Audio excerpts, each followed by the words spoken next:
علماء یہ لکھتے ہیں عہد یضاف الی ما بعد الموت، موت کے بعد جو چیز نافذ کی جاتی ہے میت کی طرف سے اس کو وصیت بولا جاتا ہے۔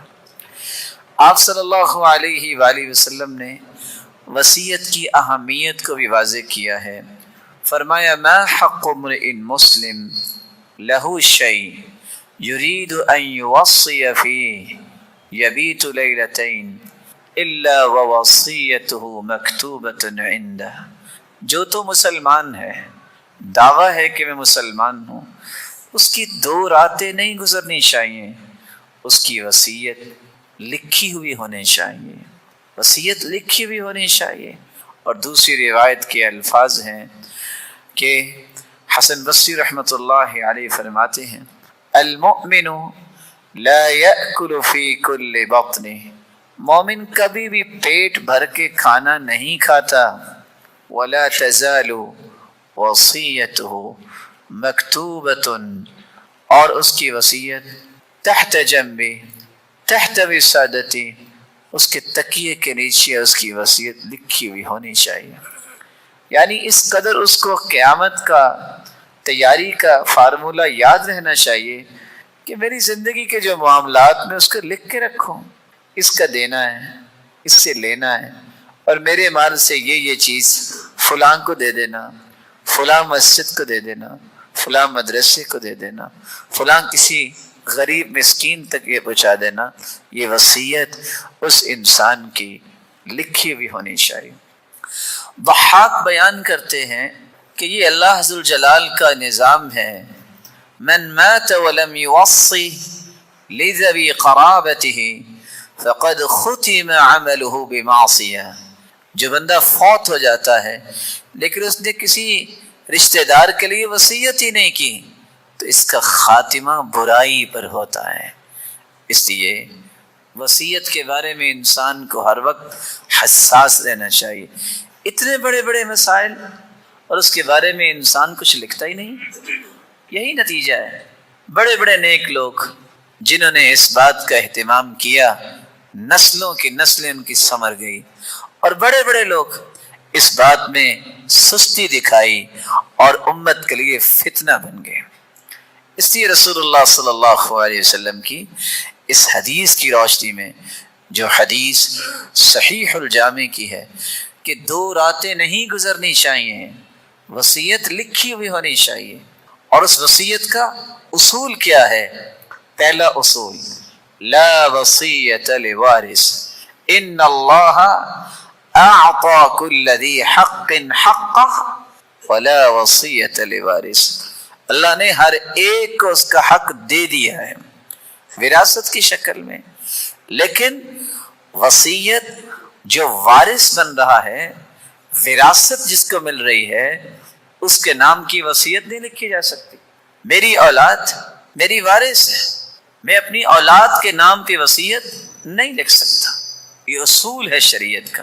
لا وصیت لوارث، جو وراثت کا حقدار ہے اس کے نام کی وصیت نہیں لکھی جائے گی۔ دوسرا وصیت کا اصول یہ ہے کہ آپ سارے مال کی وصیت نہ کریں، والثلث کثیر، 1/3، 1/3 اپنے پورے مال کا 1/3 حصہ صرف وصیت کر سکتے ہیں، اس سے زیادہ آپ کو وصیت نہیں کرنی چاہیے، کیونکہ آپ صلی اللہ علیہ وآلہ وسلم نے فرمایا کہ ثلث یہ بھی زیادہ ہے۔ آپ صلی اللہ علیہ وآلہ وسلم نے تیسرا اصول یہ بیان کیا ہے، وصیت جس کا نفاذ موت کے بعد ہوتا ہے، اور قرآن کہتا ہے من بعد وصیت یوصی بها او دین، انسان جب فوت ہو جائے تو سب سے پہلا کام کیا کرتے ہیں؟ اس کی وصیت کو نافذ کرتے ہیں، اس کے قرض کو ادا کرتے ہیں، پھر جو باقی مال بچتا ہے اس کو کہتے ہیں ترکہ، چھوڑا ہوا مال، المال المتروک، یہ ورثہ ہے، یہ وراثت ہے، اس کو تقسیم کیا جاتا ہے۔ لیکن کیسے تقسیم کیا جاتا ہے؟ جیسے اللہ نے تقسیم کیا ہے۔ اللہ کی تقسیم سے بڑھ کر کسی کی تقسیم نہیں ہو سکتی۔ تو اس وصیت کو نافذ کرنا یہ ایک شرعی ذمہ داری ہے، قرض کو ادا کرنا یہ ایک شرعی ذمہ داری ہے۔ وَدَيْنُ اللَّهِ أَحَقُّ أَن يُقْضَى، جس طرح دنیا سے قرض انسان لیتا ہے اسے واپس کرنا چاہیے، اللہ کا قرض زیادہ حق رکھتا ہے کہ اسے جلدی ادا کیا جائے۔ آپ صلی اللہ علیہ وآلہ وسلم نے یہاں تک فرمایا جو شخص وصیت میں ظلم کرتا ہے، روایت کے الفاظ ہیں 70 سال کو عبادت کرتا ہے، ثم جار فی وصیتی، اپنی وصیت میں ظلم کرتا ہے، زیادتی کرتا ہے، دخل النار، یہ جہنم میں جائے گا۔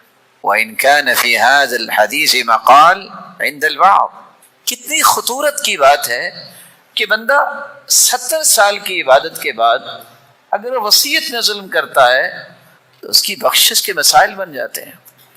اس لیے رسول اللہ صلی اللہ علیہ وآلہ وسلم نے یہ بات بھی سمجھا دی، اگر آپ زندگی میں اپنے بیٹے کو گفٹ دیتے ہیں یہ وصیت شمار نہیں ہوگی۔ میں نے تو کہا تھا جی دے دیں، نہیں، اگر آپ نے کہا ہے دے دیں تو پھر اولاد کو برابر دیں، کسی ایک کو نہیں۔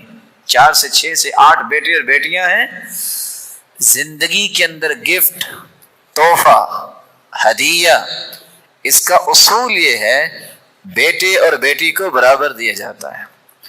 رسول اکرم صلی اللہ علیہ وسلم کے صحابی جن کا نام نعمان بن بشیر ہے، بشیر نے اپنی بیوی امرہ بنت عبد الرحمن سے مشورہ کیا، میں نعمان کو تحفہ دینا چاہتا ہوں، اور یہ 2 بہن بھائی ہیں، امیہ اور نعمان۔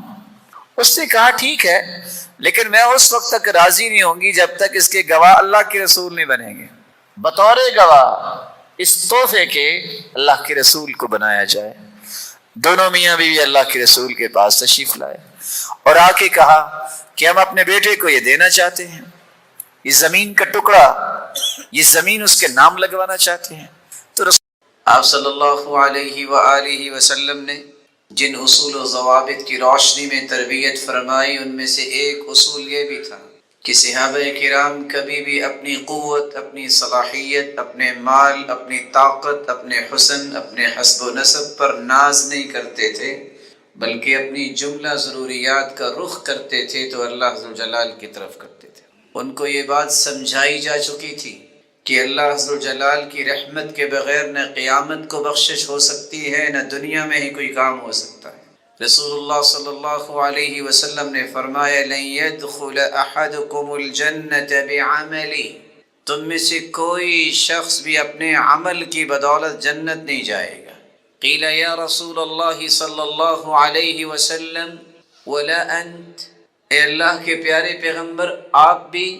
قال ولا انا الا ان يتغمدني الله برحمته، میں بھی اپنے عمل کی وجہ سے نہیں، اللہ ذوالجلال کی رحمت نہ ہوگی تو میں بھی جنت میں اللہ کی رحمت کے بغیر نہیں جا سکتا۔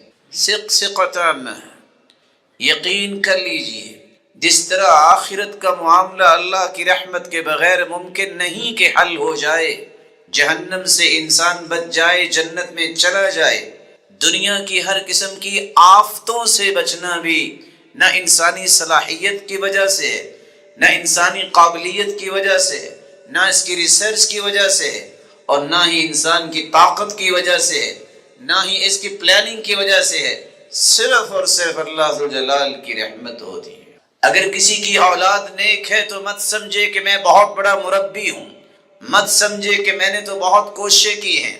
ذرا سوچ لیجئے سیدنا نوح علیہ السلام نے کو کم کوشش کی ہوگی، دعائیں بھی کی، کوشش بھی کی، لیکن اللہ ذوالجلال کے جو فیصلے ہیں وہ نافذ ہوا کرتے ہیں۔ لا يسأل عما يفعل وهم يسألون، اللہ ذوالجلال سے کوئی بھی سوال کرنے کی جرت نہیں کر سکتا، لیکن قیامت کے دن یہ سب اللہ ذوالجلال کے سامنے مسئول ہوں گے، ان سے پوچھا جائے گا کلکم راع وکلکم مسئول عن رعیتی، تم سب کے سب ذمہ دار ہو اور ہر ایک سے اس کی ذمہ داری کے بارے میں پوچھا جائے گا۔ الامام راع وهو مسئول عن رعیتی، حکمران ذمہ دار ہے، اس کی رعایا کے بارے میں اس سے سوال کیا جائے گا۔ والرجل راع فی اہل بیتہ، ایک انسان اپنے گھر والوں کا ذمہ دار ہے، قیامت کے دن اس سے اس ذمہ داری کے بارے میں سوال کیا جائے گا۔ والمرأة راعیة فی بیت زوجها، عورت اپنے خامد کے گھر کی ذمہ دار ہے اور اس سے بھی قیامت کے دن اس کی پوچھ گچھ کی جائے گی۔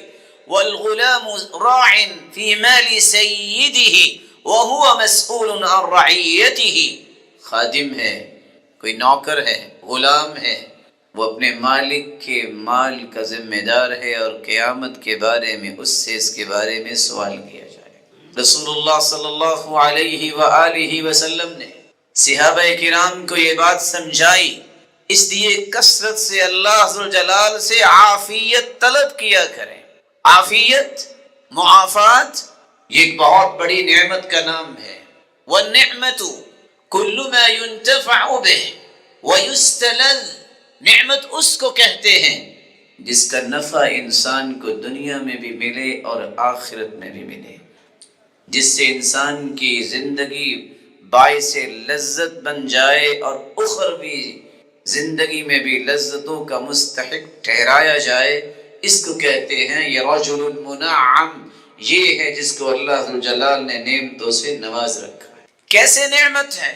رسول اللہ صلی اللہ علیہ وسلم نے فرمایا من اصبح منکم آمنا فی سربی معافى فی بدنی عنده قوت یومی فکأنما حیزت له الدنیا بحذافیرها، جو شخص اپنے گھر میں امن کے ساتھ رہتا ہے۔ کس طرح کا امن؟ ایک امن یہ ہے کہ شیطان اس پہ شکنجے نہیں گاڑتا، ذکر و اذکار کرتا ہے، قرآن مجید کی تلاوت کرتا ہے، شیاطین سے بچنے کے لیے نمازوں کی پابندی کے بعد تو شیطانوں سے امن حاصل کرنے کے لیے اس گھر کو اللہ کے ذکر کے ساتھ قلعہ بنا لیتا ہے۔ آمنا فی سربہ، گھر محفوظ ہے، دشمن نہیں پہنچ سکتا، اس کو زحمت ہوتی ہے، چار دیواری موجود ہے، گھر موجود ہے کہ جس میں وہ سکون سے آرام کر سکے، اپنے کام کاج کے بعد اپنی عبادت اور اپنے معمولات کو جاری رکھ سکے۔ آمنا فی سربہ، صرف اس کو ہی امن نہیں، اس کے اہل و عیال، اس کی اولاد، اس کے مال و دولت محفوظ ہیں، اور وہ صبح سکون سے اٹھتا ہے، اللہ کی عبادت کرتا ہے، سارے دن کے معمولات کو گزارنے کے بعد دوبارہ پھر اپنے گھر لوٹتا ہے، سکون سے سو جاتا ہے۔ آمنا فی سربہ، جس کو یہ چیز میسر ہے۔ معافی فی بدنی، اس کے جسم میں کوئی ایسی بیماری نہیں کہ جو اس کو لاغر کر دے، جو اس کو گھائل کر دے۔ انسانی زندگی خوشیوں کا مجموعہ ہے، جہاں وہاں کبھی تکلیف بھی آتی ہے، لیکن ایسی بیماری جس سے اس کی خوشیاں مقدر نہ ہو جائیں۔ عندہ قوت یومی، صرف ایک دن کا کھانا اس کے پاس موجود، امن ہے، کوئی بڑی بیماری نہیں، ایک دن کا کھانا اس کے پاس موجود ہے۔ فَكَأَنَّمَا حِيزَتْ لَهُ الدُّنْيَا بِحَذَافِيرِهَا، سمجھ لو کہ اللہ ذوالجلال نے ساری نعمتیں اس کے دامن میں جمع کر دی۔ عافاہ اللہ عربی زبان میں اس وقت بولا جاتا ہے اَن يَصَحَّهُ وَشَفَاهُ وَأَبْرَأَهُ مِن مَرَضِهِ وَعِلَّتِهِ وَدَفَعَ عَنْهُ السُّوءَ وَالْبَلَاءَ، جب ہم کسی کو دعا دیتے ہیں عافاک اللہ، اللہ ذوالجلال تجھے عافیت سے نواز دے، تو ہماری دعا کا ڈومین کیا ہوتا ہے؟ اللہ تجھے ہر قسم کی شفا بھی دے، اللہ ذوالجلال تمام جہات میں آپ کی اصلاح بھی فرمائے، آپ کی ہر بیماری جو ظاہری ہے اور ہر بیماری جو باطنی ہے اس سے اللہ ذوالجلال تمہیں محفوظ فرمائے، اور ہر قسم کی برائی یا شرارت یا بلا اللہ ذوالجلال آپ سے دور کر کے آپ کی حفاظت کر دے۔ یہ عافیت کی دعا، یہ معمولی دعا نہیں۔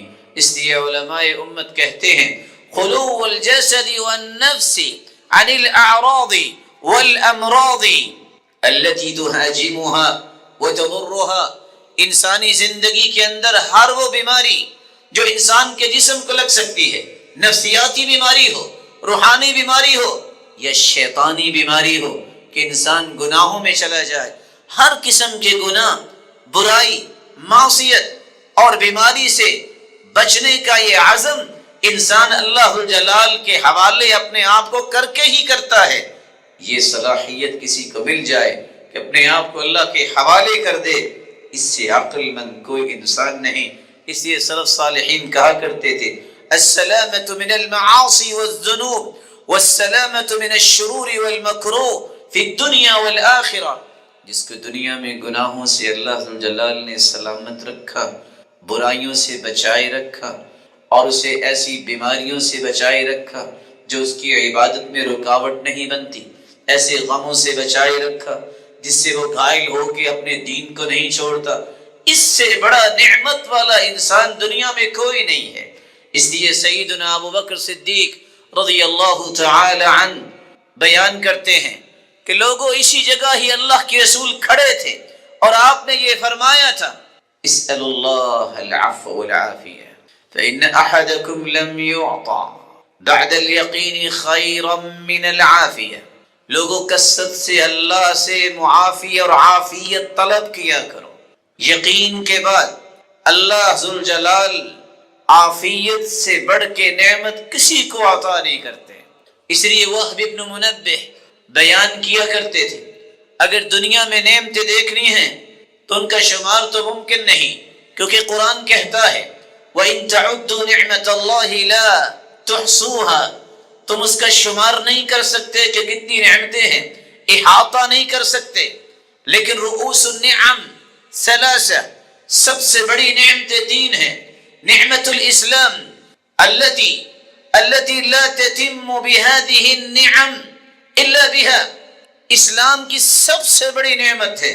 ساری دنیا کی نعمتیں میسر آ جائیں، کسی کے پاس اسلام نہیں تو سمجھ لو اسے کچھ نہیں ملا۔ نعمت العافیہ التي لا تطيب الحیاة الا بها، ایک عافیت کی نعمت ہے، گناہوں سے بھی اللہ بچائے، بیماریوں سے بھی اللہ بچائے۔ یہ ہلکا پھلکا انسان جس خوشی میں زندگی گزارتا ہے، جس پرکیف کیفیت میں اس کی زندگی ہوتی ہے، یہ وہی جان سکتا ہے۔ یہ دوسری بڑی نعمت ہے، اللہ ذوالجلال کسی کو عافیت سے نواز دے۔ وَنِعْمَةُ الْعَيْشِ الَّذِي لَا يَتِمُّ بِهَا الْعَيْشِ لَا يَتِمُّ إِلَّا بِهَا الْعَيْشِ، اور ایک غنا کہ اتنا انسان کے پاس مال ہو، نہ اتنا زیادہ کہ طغیانی میں چلا جائے، اور نہ اتنا کم کہ لوگوں کے سامنے کشکول گدائی لے کر پہنچ جائے۔ اللہ کے رسول صلی اللہ علیہ وآلہ وسلم نے اس لیے فرمایا ان نعمتوں کی قدر کیا کرو، قید النعم بالشکر۔ سیدنا عمر رضی اللہ تعالی عنہ فرمایا کرتے تھے نعمتوں کو اپنے پاس رکھنا ہے، اس کا ایک بڑا آسان ایک نسخہ ہے، شکر کیا کرو، یہ نعمتیں تم سے دور نہیں جائیں گی۔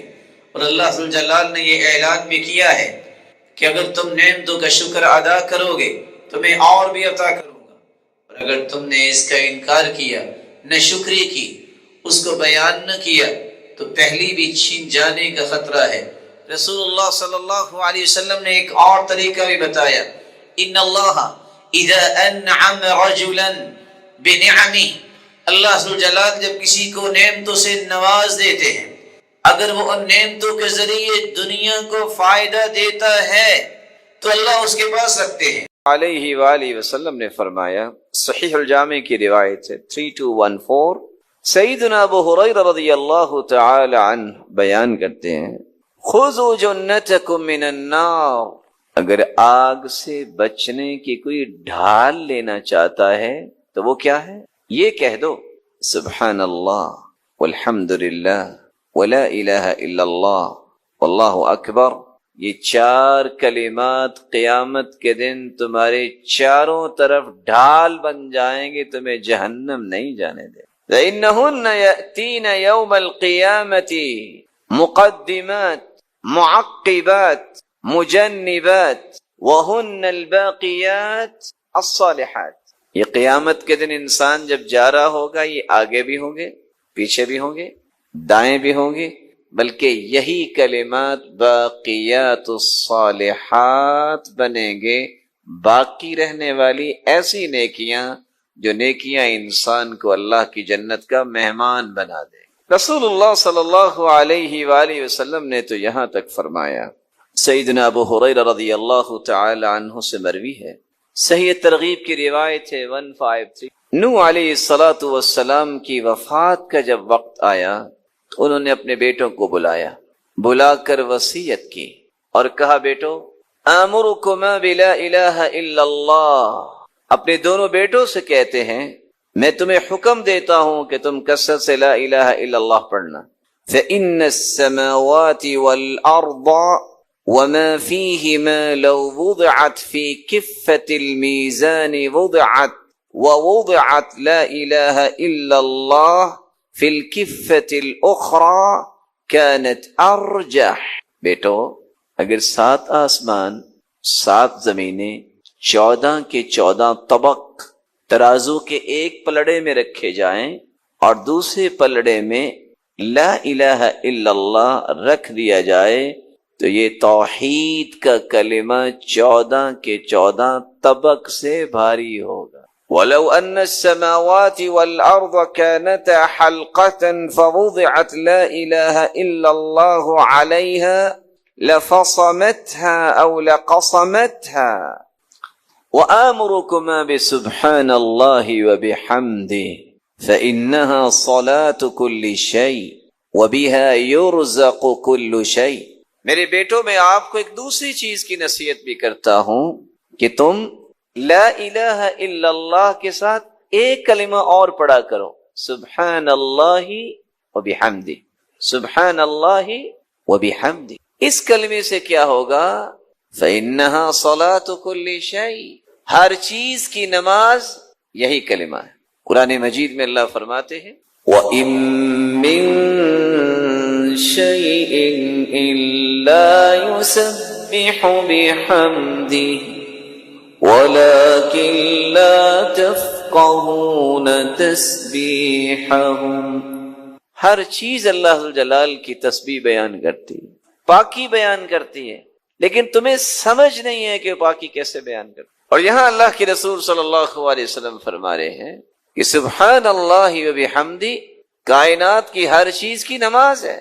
وَبِهَا يُرْزَقُ كُلُّ شَيْءٍ، یہ اس سے بڑا انعام ہے کہ سبحان اللہ وبحمدہ یہ کلمات اتنے مبارک ہیں، ان کلمات کی وجہ سے ہر ایک کو رزق عطا کیا جاتا. تو رزق کی فراوانی اگر کسی کو درکار ہو تو ان کلمات کو کثرت سے پڑھے. بلکہ صحیح ترغیب کی ایک روایت ہے 1564 سیدنا انس بن مالک رضی اللہ تعالی عنہ بیان کرتے ہیں جاء رجل بدوی الى رسول اللہ صلی اللہ علیہ وسلم، ایک دیہاتی شخص آیا اللہ کے رسول صلی اللہ علیہ وسلم کے پاس. آج کتنے لوگ اس بات پہ پریشان ہوتے ہیں کہ مجھے دیہاتی نہ کہیں. یاد رکھنا دیہاتیوں میں 2 وصف ہیں، یہ سیدھے ہو جائیں تو ان جیسا سیدھا کوئی نہیں ہوتا کیونکہ ان میں تکلف نہیں ہوتا، اور اگر ان کے مزاج میں اکھڑا پن آ جائے تو ان جیسا کوئی ضدی بھی نہیں ہوتا. الاعراب اشد کفرا ونفاقا، لیکن اللہ ذوالجلال جن کو ہدایت دے دے وہ پھر مثالی بنتے. یہی وجہ ہے کہ ایک شخص دیہاتی جب آ کے مجلس میں بیٹھا تو عذاب کی باتیں ہو رہی تھی، پھر اللہ ذوالجلال کی صفت بیان ہوئی رحمان الرحیم. تو پوچھتا ہے مرنے کے بعد کہاں جانا ہے؟ تو اس نے کہا اللہ کے پاس. کہتے وہ اللہ جو رحمان رحیم ہے؟ کہا جی ہاں. کہتے پھر خیر ہے، اس کی صفت ہے نا رحمان رحیم، وہ رحم ضرور کرے گا، بس سیدھے ہو جاؤ، اس کی بات مان لو، پریشانی والی کوئی بات نہیں. اگرچہ اس نے بڑی سادگی سے یہ بات کی ہے لیکن حقیقت یہ ہے کہ اس نے ہر چیز کو بیان کر دیا. جاء رجل بدوی الى رسول اللہ صلی اللہ علیہ وسلم فقال یا رسول اللہ صلی اللہ علیہ وسلم علمنی خیرا. دیہاتی آ کے کہتا ہے اللہ کے رسول صلی اللہ علیہ وسلم مجھے کوئی خیر سکھا دے، خیر کی بات سکھا دے. آپ نے فرمایا کہو قل سبحان اللہ والحمد للہ ولا الہ الا اللہ واللہ اکبر وعقد بیدہ 4. آپ نے اسی طرح 1 2 اور 3 اور 4 انگلیاں اس طرح بند کی. ثم ذهب، اس نے یہ خیر کے 4 کلمات سنے اور چل دیا. فقال سبحان اللہ والحمد للہ ولا الہ الا اللہ واللہ اکبر. یہ 4 کلمات پھر کہتا ہے ثم رجع، واپس آ گیا. فلما رآہ رسول اللہ صلی اللہ علیہ وسلم تبسم، جب اس دیہاتی کو واپس آتے دیکھا تو اللہ کے سن مسکرا دیے. وقال تفکر البائس فقال یا رسول اللہ، لگتا ہے کہ اس نے کچھ سوچا ہوگا کہ یہ میں کیا کہہ رہا ہوں. وہی بات ہوئی اور آ کے کہتا ہے یا رسول اللہ صلی اللہ علیہ وسلم، سبحان اللہ والحمد للہ ولا الہ الا اللہ واللہ اکبر هذا كله للہ فما لی. یہ چاروں کلمات تو اللہ کے لیے ہیں، میرے لیے. رسول اللہ صلی اللہ علیہ وآلہ وسلم نے فرمایا اذا قلت سبحان اللہ، جب تم کہتے ہو سبحان اللہ، قال اللہ صدقت، تو اللہ ذوالجلال تمہیں فرمائیں گے میرے بندے تم نے سچ کہا ہے. وَإِذَا قُلْتَ الْحَمْدُ لِلَّهِ، جب تم کہو گے الحمد للہ، قال اللہ صدقت، تو اللہ فرمائیں گے تو نے سچ کہا ہے. وَإِذَا قُلْتَ لَا إِلَهَ إِلَّا اللَّهِ، جب تم کہو گے لا الہ الا اللہ، قال اللہ صدقت، تو اللہ فرمائیں گے تو نے سچ کہا ہے. وَإِذَا قُلْتَ اللہ اکبر، جب تم کہو گے اللہ اکبر، قال اللہ صدقت، تو اللہ ذوالجلال فرمائیں گے تو نے سچ کہا ہے. 4 مرتبہ جس کو اللہ ذوالجلال فرما دے کہ تم سچے ہو، تم سچ کہہ رہے ہو، اس سے بڑا انعام بھی کوئی ہے دنیا میں. فتقول، یہ 4 کلمات کے بعد تم یہ کہہ دینا اللہم اغفر لی، اے اللہ مجھے معاف فرما.